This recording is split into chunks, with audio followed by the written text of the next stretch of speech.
मुफ्ती अलाउद्दीन साहब माइक पर।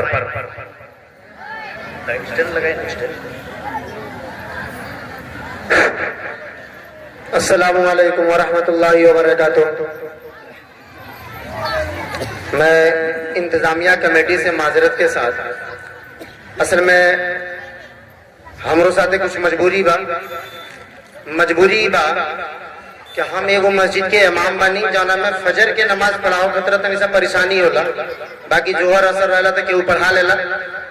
दूसर का चीज ई बा कि इतना दूर आवे के रहला तो काम करे वाला आदमी जो सुबह में 12 लोगों में से 4-5 आदमी हमारे साथे आइल बा, हम लोग के ले कोई नहीं हो ताकि रास्ता में दिक्कत ना हो, आसानी से आदमी घरे पहुंचा। ऐसे कि यहाँ से तकरीबन 25-26 किलोमीटर दूर बा, तब वो लोग भी काफी परेशान बा, वरना हम और ही रुकती अल्लाह के फजल बतानी इतना दिल जमाई से बैठल बा लोग।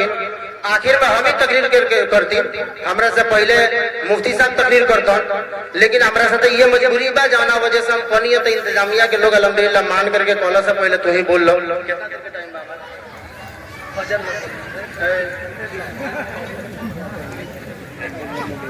फजर सही के फजर के जगह लोग इनका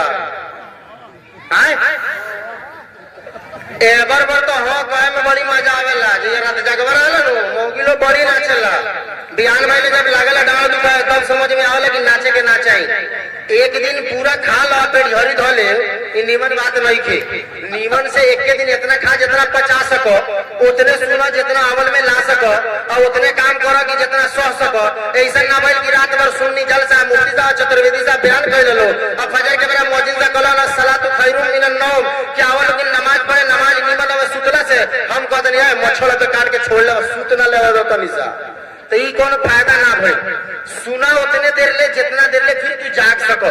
अब जलसा तो आने के गांव में 11 तारीख के रहो, ये बता लो कि 11 तारीख की 12 तारीख 12 तारीख में जलसा 11 के चलो तो 12 में, तभी ये कोई और ही बात बदल गई बा। तो हमार जो तोनी से का नाम बटे, सबसे पहले का बात मुफ्ती साहब भी पीछे बैठे हुए हैं और उनकी भी थोड़ी सी निशानदेही है। उससे पहले से हमारे जहन में ये बात थी, एक इंतजामिया के लोग से हम बहुत आजिजाना दरखास्त करते नहीं, हमरा खैर ऐसे कोनो मतलब नहीं है कि हम दोबारा ये जगह पर आएम कि ना आएम, हमरा के यहाँ के लोग बुलावे कि ना बुलावे, ऐसे अल्लाह के फजल बा कोनो दिल में कोनो ख्वाहिश ना रहेला। आपन बात जो बा वो बात रख दो, सीधे सीधे बात बटे। 18वां पारा में लिखल बा, अल्लाह ताला कहले बड़न कुल्लिल मुमिनीना यगुज़्ज़ू मिन अबसारिहिम व यहफ़ज़ू फुरूजहुम, क्या नबी जी जो मुसलमान मर्द लोग बाटे ए चाची लोग तनी उन्हीं रुक जा लोग, जन पैसा देओ के बाद कौन लइकन के दे करके भेज दो लोग, ना तो अपन हिसाब से नहीं रह लोग, अभी मत आओ लोग, चल ना जा मारना जा। कुल्लिल मुमिनीना क्या है मुसलमान ऐ मोमिन लोग अपन निगाह के नीचे रख लोगी, और ओकरा के कुल्लिल मुमिनाती यगुज़्ज़ूना मिन अबसारिहिन, क्या है मोमिन औरत लोग तोनी अपन निगाह के नीचे रख लोगी और तोनी अपन शर्मगाह के हिफाजत कर लोगी। एकरा अंदर पर्दा के हुक्म दवल गइल बा। जौन इंतजामिया के लोग जितना चंदा कइले होके चाहे अपन पॉकेट से लगइले होके, जब इतना बड़का पंडाल लागल हो तो ई पर्दा इतना काहे लागल हो? ई पर्दा पूरा होके के चाहिए, औरत लोग के मर्द से बिल्कुल अलग होके के चाहिए। यहाँ तकरीर करे वाला आदमी औरत लोग के ना देखे, औरत लोग तकरीर करे वाला आदमी के ना देखे। कुछ लोग कहेला कहो ए मौलवी साहब आलिम उलमा के देखल सवाब नु होवे, अरे साहबा के देखल तो सवाबे लेके, नबी के देखल सवाबे लेके, उम्र तो होता कि भाई मर्द है तो पर्दा करना है, और हमनी के देखल सवाब हो गई। ई कहां से आइल हो? पर्दा तो पर्दा है। हमारी माई बहन जितना भी बा, अगला बेरी अगर ये बेरे तो 50 रुपए दिले लोगिन, अगला बेरी 100 रुपया दिए लोगिन, 150 रुपया दिए लोगिन, काहे खतरा कहियो लोगिन कि भाई पर्दा हिया से लेके हुआ ले पूरा ऊपर लेता ना, हमनी के देखला के कोनो जरूरत नहीं है, खाली हमनी सुन करके अमल कइले इंशाअल्लाह करबा लोगिन हो इंशाअल्लाह। इतना है एगो मर्द खतरा एगो औरत के देखल, एगो औरत के एगो मर्द के देखल सही ना है। इतना लोग बैठल बा, ई एगो बात बाटे। दूसर का बात हमार जो टॉपिक बाटे उ बाटे कि अल्लाह के नबी कहत रहन इन मिन खियारिकुम अहसनुकुम अखलाका, कि तोनी में सबसे बेहतर आदमी उ बा जोन अखलाक के हिसाब से बेहतर होके, अखलाक के हिसाब से अच्छा होके।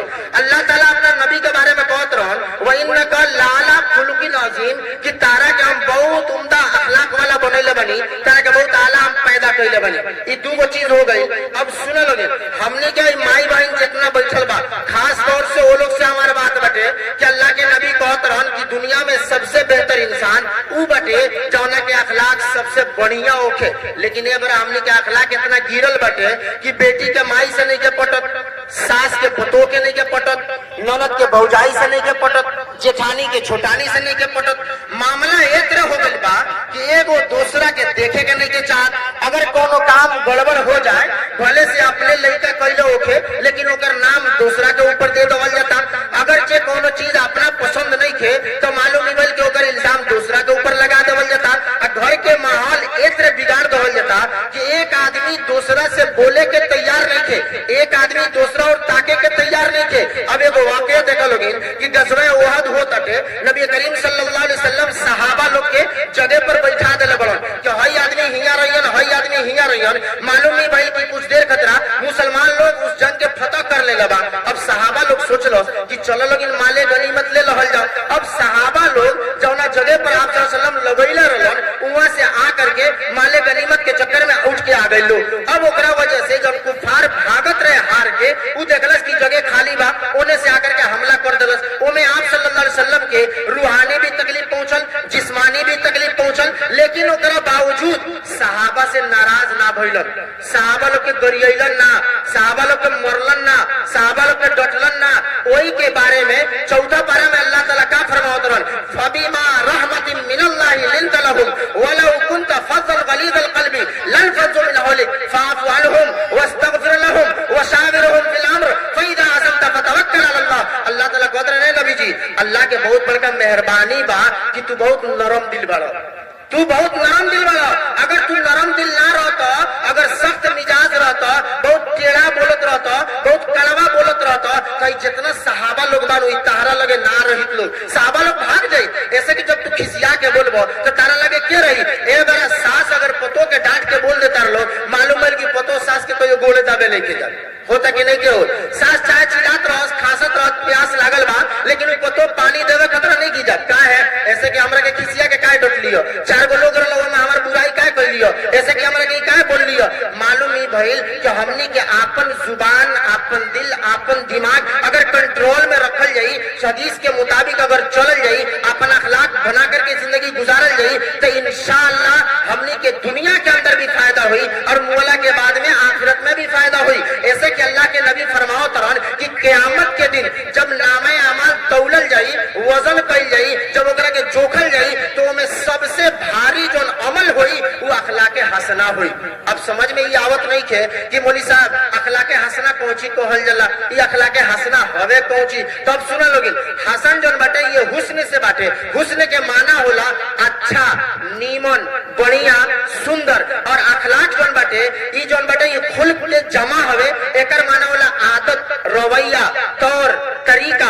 मतलब ही भइल कि अच्छा आदत अगर अपनावल जाई तो फिर हमनी दुनिया में भी कामयाब बनी सन। अब मुअला के बाद में हमनी के ये अमल के वजह से सबसे भारी हमनी के ये वजन हो जाई। अब एक और चीज लोग बुझता कि अखलाके हंसना के मतलब ही भइल कि केहू से हंस के बतिया लेनी, केहू के तनी सा मदद कर देनी, केहू से तनी सा बढ़िया से मिल लेनी। सिर्फ इतने नहीं थे, अखलाके हंसना में इहो बाटे कि अगर केहू तारा ऊपर जुल्म करता तो तू ओकरा के माफ कर दो। अखलाके हंसना में इहो बाटे कि अगर केहू तारा से ताल्लुक जुड़ता तो तू ओकरा के जोड़ो। अखलाके हंसना में इहो बाटे कि अल्लाह जो हुक्म देले बड़न ओकरा के तू पूरा करो। अखलाके हंसना में इहो बाटे कि नबी के जो सुन्नत बा ओकरा मुताबिक अपन जिंदगी गुजारा। एकरा के कहल जाला। एकरा अंदर बहुत सारा चीज बा, बहुत लंबा चौड़ा एक बाटे पड़िया। ऐसा नहीं खे कि हां चलो एक आध कट्ठा में लपटा जाई, ऐसा नहीं के बिगा अगर तू भरत चल जाइबा, मालूम ही होई कि सब वही में अखलाके हंसना घुसल बा।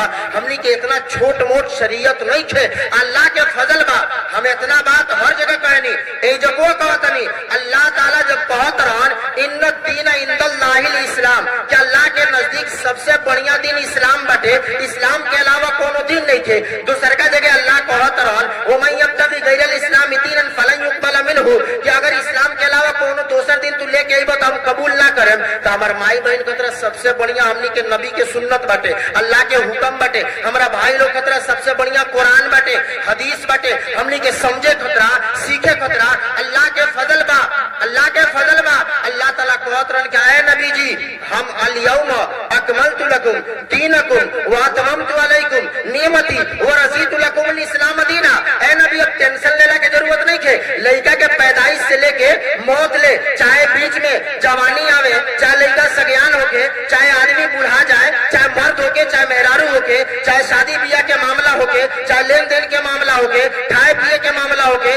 सूते जागे के मामला होके, यहाँ तक के बैतुल खला में जाए के मामला होके, अब तोहनी के टेंशन लेला के अलग से खोजला के कोनो जरूरत नहीं है। हम अपन दिन तोहरा ऊपर मुकम्मल कर देले बानी, सब एही में आ गइल बा। जौन जौन तरह के देले बानी बस ओकरा ऊपर अपन जिंदगी के लेकर के आजा। तार उम्मती जितना बा ओकरा मुताबिक अपन जिंदगी के ढाल ले, इंशाअल्लाह दुनिया में भी कामयाब हो जाए, आखिरत में भी कामयाब हो जाए। तो हम तनी से कौची कनिया कि सिला रहमी कता ताल्लुक जो तू करे उससे जुड़ना, इयो जोन बटे अखलाके हसना में बा। ए बरा हमर माई बहन ए लोग के खास ये उपाय बा कि अब सोचो लोगिन, एगो बात बताओ लोगिन कि अगर हमनी के घर में अगर हम कहीं से कोनो आदमी बियाह के लेके आवतनी, हमें आवतनी से ना भाई, हमें इतना लोग बैठल बा, केहू के बेटा के बियाह भइल बा, केहू के पोता के बियाह भइल बा, केहू के नाती के बियाह भइल बा, केहू के भाई के बियाह भइल बा, भइल बा नो बियाह, आ खुद केहू के अपन बियाह भइल बा। तो जाहिर से बात बा कहीं ना कहीं से लड़की से बियाह होई। लड़की हम लेके अपना घरे आइल बनी, लड़की आइल हमरा घरे पकावे खतरा, अल्लाह के नबी कहत रहन अखलाक हसना अपनावे के बा, अच्छा तरीका ओकरा साथे करे के बा, अच्छा अखलाक ओकरा साथे पेश आवे के बा।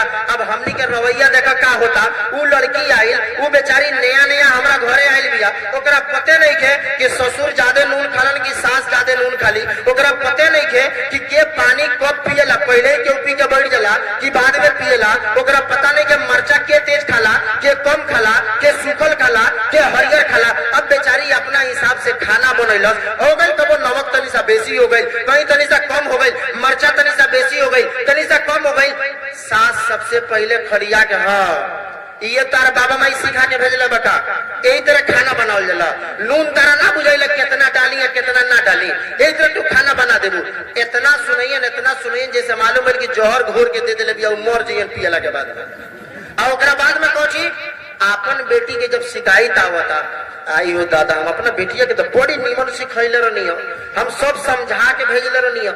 ई बताओ लेकिन हमें इतना माई बहन बैठल बा, इतना चाचा दादा लोग बैठल बा, के बाजे अपना बेटी के सिखा के भेजला, बेटी जइयन ससुरा में पहल के दिन खूब नून हुर के खाना बनैयो, केहू सिखावेला, केहू लड़का लोग ने सिखावत। तो तोनी के तो सोच लेता हम लोग कि जब हम नइखिन सिखाव तो दोसर के बेटी के जब हम लेके आइल बे तो वो अपना बेटी के सिखा के भेजले हो, वो सिखा के नहीं के भेजले। जब हम अपना साथे सोचता नहीं, एकरे के देहाती लोग कहला कि मीठा मीठा हब हब कड़ुआ कड़ुआ थू थू, जब अपना ऊपर पड़ता तो बहुत खराब लगता और दूसरा के ऊपर पड़ता तो बुझता नहीं हम बहुत अच्छा करता नहीं। तो ये वजह से हमनी के ये सब सोचला की जरूरत नहीं है, हमनी के अच्छा आदत पेश करे के बाद के तेरे अगर नमक ज्यादा हो गए तो धीरे से जाके कह दो कि बेटी जब तू अगर खाना बनैलू जौना अंदाज से उतना हिसाब से हमनी के नून ना खाई जाला, तनी बिहान से कम नून डाल के बनैया, बात खत्म हो गई, कितना आसानी से खत्म हो गई। अब वही पर तनी से तू लमराव, ए बार तो हर औरत के लगे जैसे बियाह होता चले मोबाइल आ जाता। अब मालूम है जैसे सास तनी सा बोलली ना नमक मरचा ऊ लगा के अपना घर है, अब वहां से फिर यहाँ, अब मालूम है मामला खराब हो गई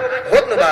ए बार ये होता अगर केहू अपनों में बतियावत नु तो जो नया नया कनिया आइल बनी बुझे तरी हमरे के कहत रस, अब ऊ फूल लगा के अपना घर कहत रही, ई सब आदत खराब हवे। सबसे बढ़िया जितना माई बहन बा जेकर चाहे नया शादी भइल लोके, चाहे होखे वाला होके, चाहे बहुत पुरान हो गई लोगे, ये बात आज लइकन के भाई के याद रखिए लोगिन कि दू गो काम हमेशा याद रखिए लोगिन और दू गो काम करिए लोगिन। कौन काम? पहला काम कि अपना नैयर के बड़ाई अपना ससुरा में मत करिए लोगिन, अखलाके हसना अपनाओ के बाकी तेरे कि अपना नैयर के बड़ाई अपना ससुरा में मत करिए लोगिन। बे हुआ तुम हेत्र खात रनिया, हेत्र पकावत रनिया, हुआ हई बटे, हुआ हई बटे, हुआ हेत्र बटे, हुआ होत्र होला। दूसर का काम अपना ससुरा के बुराई अपना नैयर में मत करिए लोगिन। अगर दू गो काम अपना ले बोलोगिन तो इंशाल्लाह तोहनी के जिंदगी हंसी खुशी कट जाई, बुढ़ा जेबो लोगिन, मर के दुनिया से चल जेबो लोगिन, एकदम आराम से रहबो लोगिन। एकर नुकसान बताओ तनी, नुकसान का बा? जहां तू तारीफ करत आरू कि हमरा नैयर में हेत्र बा होत्र बा हई बनेला हऊ बनेला, हेतना लोग के खाना हमनी बांटे निसन, हेतना लोग के देनी सन, हई खियाओ निसन हऊ खियाओ निसन, या कुछ हईले नहीं है। तो एकर नुकसान का बा? कहीं इत्तेफाक से तार ननद चल गई तारा घरे दावत खाए, तार नाना चौड़ी तारा घरे दावत खाए अब मालूम बल कि जितना तू बतैले रहलू ओ में से कुछ कमी आ गइल बा चाहे कुछ और आ गइल बा चाहे वो दिन बा उ काम नइखे भइल। अब देखो अइला के बाद में बा बड़ी फेकत रहली हेत्र होला उमा तो कुछ थाए ना रहल होला न तेरे। अब फिर उ तू मुंह होई फिर झगड़ा बढ़ी। ओकरा बाद अम्मी फोन कैली तारा लगे, बाजी फोन कैली तारा लगे, बेटी ठीक बालू अगर तू हंसते हंसते बतिया के कह दो एकदम अखला के हंसना पेश कर दो खंदा पेशानी से पेश आ जा। हाँ अम्मी अल्लाह के फजल भैया कोनो हमरा तकलीफ नहीं के हम बहुत बढ़िया से अपन जिंदगी गुजार रहल बानी तोहनी के टेंशन लेला के कोनो जरूरत नहीं के। अब्बा अम्मी भी ओने खुश बाटे, भाई भी खुश बाटे, बहन भी खुश बिया। लेकिन तू कहतर देखना अम्मी अबर देख हेत्र क लियो देखना गोड़वा दाबे नु सास के तो हेत्र क देलियो, तेल मिलावत रहनी तो हेत्र क देलियो, अब्बा के कपड़ा ना खींचनी तो हेत्र हो गइल, उनकर कपड़ा ना धोनी तो हेत्र हो गइल। अब मालूम है कि बेचारी उधर वो परेशान इधर आप परेशान, भाई अलग परेशान है कि ना मालूम मेरी बहन की शादी कैसी जगह हो गई तकलीफ में है, बाप अलग परेशान है, बेटा आपके जो चाहने वाले जितने लोग हैं ये सारे के सारे परेशान है और आप इधर परेशान है। तो आप बताइए कि अगर थोड़ी सी तकलीफ आप बर्दाश्त करके और उधर जाकर के आपने ये कह दिया कि मैं ठीक हूं तो आपकी वजह से सारे लोग खुश हैं, आप इधर चाहे थोड़ी सी तकलीफ में है। तो इसलिए ये दो बात हमेशा के लिए याद रखिएगा। और एक चीज है जो शादी हो रही है ना आजकल, शादी होने के बाद सबसे पहली बात फोन आता ना जो हमारी माँ बहनें हैं ये शैतान के बहकावे में आकर के न मालूम कौन कौन सी बातें कह देती है और कौन कौन से कदम उठा लेती है। आप देखते रहिए शादी होने के बाद अपने ससुराल में एक लड़की जब रहती है मालूम ये होता है कि जब सवेरे सवेरे जब नींद खुलेला सवेरे सवेरे जब उठल जाला। अब लड़की इतने दिन से तो बेचारी खाना बना नहीं रही थी, अपने नैयर में थी तो दूसरे लोग बनाते थे, खाती थी, माँ बनाती थी, दूसरी बहनें बनाती थी। यहाँ आने के बाद अब पूरा करना है। अब सुबह सुबह उठने के बाद क्या हो रहा है, अरे बाप रे पूरा फिर बर्तन धोए के बाद, घर बहारे के बाद, खाना बनावे के बाद सब टेंशन। अब इधर शैतान है, शैतान का कह रहा है हाँ ठीक बा पहले जल्दी जल्दी बाहर लो ताकि सास तारा के नीमन कहियो। और नमाज, अरे नमाज तनी सा रुका ना बादों में पढ़ लिया तो आपन नु हवे तू तनी सा रुक जा, अभी 25 मिनट टाइम बटे अभी तो अबे जाग के गइल लोग घर के लोग।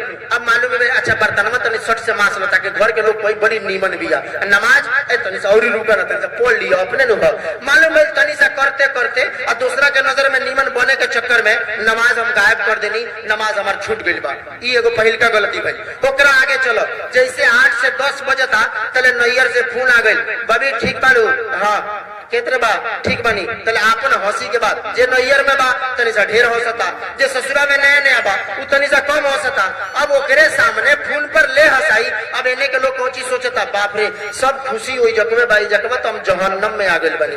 अब नाशुक्री आ गइल सुनत रहिए लेकिन कौन कौन बीमारी आता शैतान नाशुक्री हमरा दिमाग में घुसा देलस कि शॉवर के घरे बानी ई सब नाशुक्री बा। अब देखा अब आगे बढ़ो, अब ओकरा से आगे जैसे चलता हर आदमी के मोबाइल साथ में रहता, फेसबुक इंस्टाग्राम व्हाट्सएप सब चला रहल बा लोग। जैसे फेसबुक खोलस इंस्टाग्राम खोलस कोनो रील आ गई सामने, अब उसमें लड़की अपनी रील बना करके डाल रही है। हाँ अल्हम्दुलिल्लाह हम तो अपने मायके से जब से आई है हम बहुत खुश खुर्रम में ये लिबास वो लिबास खरीद लिया, ये जेवर ये कान में की ये नाक में के हमारे शौहर ने गिफ्ट दिया। अब मालूम हो रहा है इस बेचारी को मिला नहीं है। अब ये क्या सोच रही हो हमारा शौहर जो है ना बहुत मक्खी चूस है, हमको दिया नहीं है, हमको किया नहीं है, हमको पहनाता नहीं है, हमारे लिए खरीदता नहीं है। अब शौहर की जिंदगी जो किया था वो सब के सब पानी फिर गया और अब दिल में जो है उसके खिलाफ नफरत बैठनी शुरू हो गई। अब ये धीरे धीरे जो मामलात है ना इस अंदाज से बन जाते हैं कि घर में मियाँ और बीवी एक साथ रहते तो हैं लेकिन कभी दिल की बात एक दूसरे से करते नहीं है। और ये हमारी जिंदगी इसका असर ये पड़ता है कि हमारे बच्चे जो पैदा होते हैं ना तो फिर वो बच्चे भी दीनदार नहीं हो पाते क्योंकि हमारी तरबियत में वो आते भी नहीं है। इसलिए मैं अपनी माँ और बहनों से ये गुजारिश करूंगा कि बराए मेहरबानी अल्लाह के वास्ते अल्लाह तबारक व तआला ने जो आपके मुकद्दर में जहां पर जिससे लिखा आपकी शादी वहां हुई, आप वहां गई, वहां का माहौल जैसा है आप उसे बनाने की कोशिश करिए, उसे संवारिए। और मैंने जो आयत आपके सामने अभी पेश की अतख्शौनहुम फल्लाहु अहक्कु अन तख्शौ कि सास ससुर ननद जेठानी सबसे डरने की कोई जरूरत नहीं है। आप पाबंदी से वक्त पर नमाज पढ़िए, तिलावत करिए और अपने सास ससुर को अपने शौहर को आराम से समझा करके कि अल्लाह का हक पहले है, आपका हक ये है। मैं इंशाअल्लाह नमाज पढ़ने के बाद आपके तमाम काम को अंजाम दूंगी, आपके टाइम पर ला करके नाश्ता भी दूंगी, आपके वालिदैन के कपड़े भी धुलूंगी, आपके घर में झाड़ू भी दूंगी, ये तमाम काम मैं करूंगी। लेकिन मुझे पहले थोड़ी सी सी तिलावत कर लेने दीजिए। उम्मीद रखिए इंशाअल्लाह कोई मुसलमान ऐसा नहीं है और ऐसा जालिम कोई शौहर नहीं होगा जो अपनी बीवी से कहेगा कि ना तू नमाज मत पढ़ और तू कुरान की तिलावत मत कर। ऐसा होता है क्या? कोई घर में है? नहीं है ना। खाली मुड़ी हिलावा लोगिन, लेकिन घरे जाके अपना अपना घरे ई मत कहिए लोगिन कि बबी अब तू पढ़, अब अपना मेहरारू से मत कहिए लोगिन कि आज से तू शुरू कर, ई मत कहिए लोगिन अपना बहन से कि बाजी या बबी तू कर। ई तो दूसरा के बेटी खतरा भइल, ई दूसरा के मेहरारू खतरा भइल, हमनी खतरा थोड़े भइल। हमनी के नहीं के कहला के जरूरत अपन। अब देख कितना मने बेगैरती के बात बा। आदमी का कहता हम तो चिल्लो में जमा जाके अपना वक्त लगावे नहीं, हम 5 वक्त के नमाज पढ़े नहीं, तालीमों में बैठे नहीं। ठीक बा भाई बैठे लो, जौना बिस्तरवा से तू उठ के अइला वही बिस्तरवा पर तो मेहरारू सुतर रहिया, जगा तो सकत रहा, उठा तो सकत रहा कि उठा नमाज के टाइम हो गई तो नमाज पढ़, हम जतनी नमाज पढ़े मस्जिद में जगह तो सकत रहिया। माई बहन के नमाज के टाइम पहले से मिलेला, लेकिन एगो बात पूरा करे खतरा नमाज के वक्त कहाँ चल गई कोनो था ना चलेला। तो ए वजह से अपन जिंदगी खुश रखे खतरा दूसरा के चक्कर में और दूसरा के बात में पड़ला के कोनो जरूरत नहीं है। दोसर औरत कितना पहनले बिया, कहाँ पहनले बिया, के तरह पहनले बिया, हमरा देखला के जरूरत नहीं है। ऐसे कि हमनी के अल्लाह के नबी तालीम देले बड़ान कि दुनियावी मामला में हमनी के अपना से नीचे देखे के बाद और दीनी मामला में हमनी अपना से ऊपर के देखे के बाद। जैसे कि अगर दुनियावी मामला में चाहिए बोलोगी तो हमनी के देखे के काबा कि हमनी के पड़ोस में एगो औरत ऐसन बिया जो देखे नहीं कि एक हफ्ता एगोड़े लुगुआ पहने ले, ओकरे के फिर खींचे ले, फिर जुम्मा के दिन उहे पहन ले। समीजिया देखा तनी रंग झड़ गइल बा, लेकिन बेचारी एगोड़े समीजिया पहनतिया। हमरा ओकरा के देखे के बा, ओकरा के नहीं के देखे के जौन दिन भर में 2 सीट बदलतिया। हमरा ओकरा के नहीं के देखे के जौन कान में एगो के बजाय 4 गो छेदवा के 4 गो पहन ले बिया। हमरा ओकरा के नहीं के देखे के कि जौन हर हफ्ता पायल के डिजाइन बदल बदल करके मार्केट से मंगावतिया। हमरा ओकरा के नहीं के देखे के कि जौन मैयत में भी जातिया तो ऊपर से नीचे ले पहन के जातिया, शादी में भी जातिया तो ऊपर से नीचे ले पहन के जातिया। समझे में नहीं आवत कि मौत में आयल बिया कि शादी में आयल बिया। हमरा ओकरा के नहीं के देखे के, हमरा देखे के बा ओकरा के कि जौना के कान में एगो छोट सोना के भी कोनो सामान नहीं खे, ओकरा नाक में एगो किल जो 900 1000 1100 रुपए के छोट बन जाता वो ओकरा नाक में नहीं खे। बेचारी किनुआ पहन ले बिया, वो नहीं के पहन ले, एक लकड़ी लगा के अपन जिंदगी गुजारतिया। हमरा ओकरा के देखे के बा कि अल्लाह के फजल बा कि हमर शौहर हमरा से इतना मोहब्बत करता, हमर बाप मातारी इतना हमरा के देले बा कि हम अपना कान में एगो पहन ले बानी। हमरा ओकरा के नहीं के देखे के तुम 3 गो पहन ले दिया। ई बात ऐसे कहतनी कि ए बड़ा मामला इतना खराब हो रहा बा कि अगर शौहर या शौहर के घर वाला अगर नईखे भी डिमांड करत तो एगो लड़की अपना घर वाला से इतना डिमांड कर देता रिसन कि मालूम होता कि घर वाला तबाह बर्बाद हो जाता। काहे खतरा कि हमरा फलानवा सहेली के हई किनाइल बा, हेत्र बनल बा, हई पलंग दियाइल, हई ओकर बक्सा रहल, हई साड़ी रहल, हेतना के लहंगा रहल, हई चूड़ी रहल, तो ओकर हाथ में के सोना के चूड़ी बनल बा, ओकर हई मल्ला बनल बा, ओकर हई कान में के बनल बा। ई सब गिनवा के अपना बाप मातारी के खेत बेचवा के अपना बाप मातारी के कंगाल करके लेके आ जाता रहल। ई सब दूसरा के देखा देखी हो रहा बा। तो ये वजह से हमनी के एमे नहीं के देखे के, हमनी के देखे के कौची बा पड़ोस में बिया बेचारी एको वक्त के नमाज ना छोड़े ले। उ देखा तनी महीना में 3 गो नफली रोजा भी रखे ले, अब हमू रखे के कोशिश करब। देखेगा हमनी के ई बा ओकर छोट छोट लइका बाला सन सवेरे सवेरे ओकनी के उठ करके कलमा पढ़ावे ले, अलीफ बा सिखावे ले, ओकनी के कुरान पढ़ावे ले। हमनी के देखे के कौची बा देखे नी सवेरे उठे ले एकदम मुंह ढकले रहे ले, पर्दा में रहे ले। अब हमरो पर्दा में रहे के बा देखे के का बा कि रे भाई महीना दिन हो गई, 2 महीना हो गई, कहियो मार्केट में जाते नहीं के, उ घर से निकलते नहीं के। हमरो अब घर में रहे के बा, मार्केट में नहीं के जाए के, घूमे नहीं के जाए के, अब बाजार करे हमरो नहीं के जाए के। जे तेरे वो अपना शौहर के पसंद पर राजी दिया, हमरो अपना शौहर के पसंद पर राजी रहे के बा। जे तेरे ईद में ओकर शौहर कपड़ा खरीद के ले आइल, ओकरा पसंद आ गइल, हमरो शौहर खरीद के ले आई, हमहू पसंद कर ले ओकरा। ई ना मतलब भाई तू कहियो निमन खरीद ले थोड़े वाला, हम जाए मार्केट में तो हम खरीद के लिए आए। एगो दुकान पर 25 को भीड़ लगावे के बा, जितना मर्दाना बा चाहे वो ठट्ठा करे, चाहे वो सीटी मारे, चाहे वो हाथ पकड़ ले कम बखत, लेकिन जाए के वही जगवे बा। ऐसे कि हमरा आपन मर्द के किनल पसंद नहीं है, जब तक हम जाकर के दूसरा आदमी के हाथ से ना ले हमरा पसंद ना पड़ी। हमरा ई नहीं के करे के, हमरा करे के ई बा कि सीधे सीधे बात बटे जौन तारा पसंद पड़ता तू उहे किन के लिया दा मुहे पहन ले।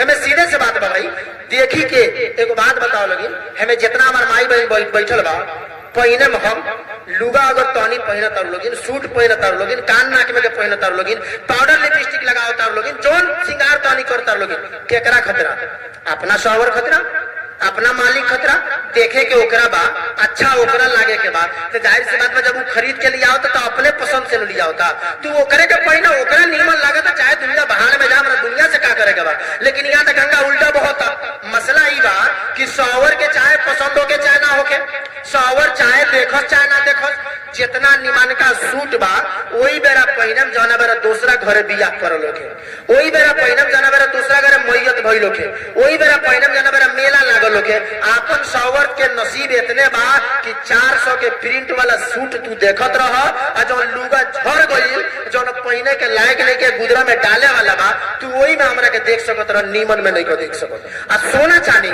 अरे अल्लाह माफ करो सोना चांदी तो वही बेरा पहिनम जब अपना नहियर जाए के होके सोना चांदी तो वही बेरा पहिनम जब कहीं दूसरा जगह जाए के होके और जकात केकरा से भरवाए शौहर से कमाल देखो जकात बेचारा शौहर अपनी तरफ से दे रहा है और पहन करके दिखा रही दूसरे को ये सब चीज शरीयत में नाजायज है ये सब चीज शरीयत में हराम बा जितना मेहनत से बैठल बाड़ू लोगिन हमरा इतना खुशी भइल यहाँ के जलसा देख के सच्ची कहत नहीं कि हमें माई बहन जगत नहीं बेना डोला डोला हे गर्मी में बैठल बा इतना दूर से आके बैठल बा कुछ लोग देखनी चादर ले ले कह वो बिछा के बैठल बा कि यहाँ के काज ने कितना बिछावल बा कि नहीं के बिछावल पूरा इंतजाम करके आइल बड़ा लोग अल्लाह के फजल बा जितना जज्बा से आइल बड़ा लोगिन जितना मेहनत से आइल बड़ा लोगिन और जितना हिम्मत से बैठल बड़ा लोगिन वादा करो लोगिन इरादा करो लोगिन कि इंशाअल्लाह हमनी आपन आपन शौहर के नाशुक्री या नाफरमानी ना कइल जाई इंशाअल्लाह ना कइल जाई ओकरा अलावा हमनी आपन घर के अंदर रहते हुए पर्दा के साथ आपन जिंदगी गुजारल जाई हमनी आपन ससुराल के शिकायत अपना नैयर में ना कइल जाई हमनी अपन ससुराल के और अपना शौहर के बात दूसरा से ना कहल जाई ये बहुत बड़का गुनाह बाटे एमे नौजवान लोग भी बा एमे हमार माई बहन भी बा शादी होता नया नया कम वक्त ऐसे दोस्त होते हैं और शैतान ऐसा साथी होता है कि नालायक नौजवान और इसी तरीके से लड़कियां अपने शौहर की वो तमाम बातें और वो तमाम हरकतें जो किसी गैर के सामने कहना हराम है वो जाकर के खुलेआम बता रहे हैं ये सरासर गलत है ये सही नहीं है किसी से कुछ नहीं बताना भाई हमको उससे क्या मतलब है हाँ भाई हाल चाल ठीक है हम भी ठीक है वो भी ठीक है बात खत्म हो गई हमें फोटो भेजने की हमें वो तमाम बातें बताने की क्या जरूरत है जो एक मियाँ बीवी के दरमियान में होती है इसलिए मैं अपने माँ और बहनों से कहूंगा कि अल्लाह के वास्ते फोन पर चाहे आपकी सखी हो